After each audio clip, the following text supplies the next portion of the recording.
ZK ever leak fuel from here? Like you just notice fuel puddled up here and dripping down the side and all that stuff.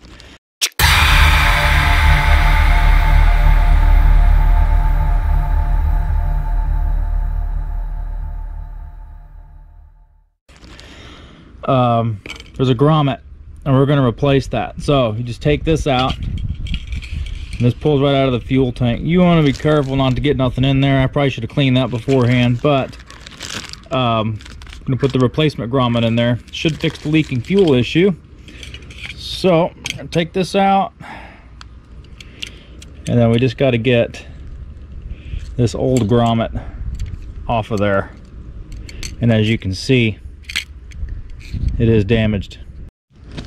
So if anybody's wondering, for a Wright ZK 61, I believe this is the part number for that grommet. So it literally just slides right off the top. That's the damaged one.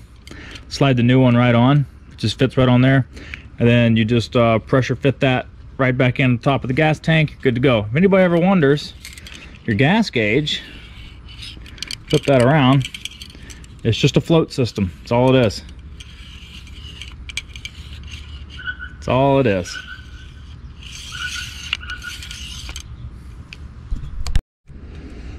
And there you have it. So a tip, when you put the new grommet on, don't seat it all the way to the base of the gauge. Fit the grommet in there first and then press the gauge down into the grommet, and then it'll seat good. Otherwise you risk ripping the grommet, like what I think probably happened to this. They didn't seat this in there first, and then it got pushed in and then it ripped, because that's pretty bad. So anyways, let's get on to the baffles. All right, time to install the Northern Grass Baffle. There's the baffles down there. We got to take the old baffles out, the factory baffles. So we got to take the baffle bolts out. They're there.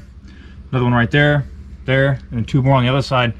Let's go on ahead and get onto the deck and get these ones installed.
Alright, so there we go. There's the Northern Grass Baffle installed. So basically, according to Mr. Ed Wright, that Wright guy, they're supposed to make these AeroCore decks cut more like an Ultra Cut deck from Exmark. So it makes a Wright cut like an Exmark, a little bit better. And this is the Northern Grass Baffle. Pretty easy install. It's unbolt, bolt on. It makes it a little easier if you got a second set of hands. I didn't need a second set of hands. It's all bolt on.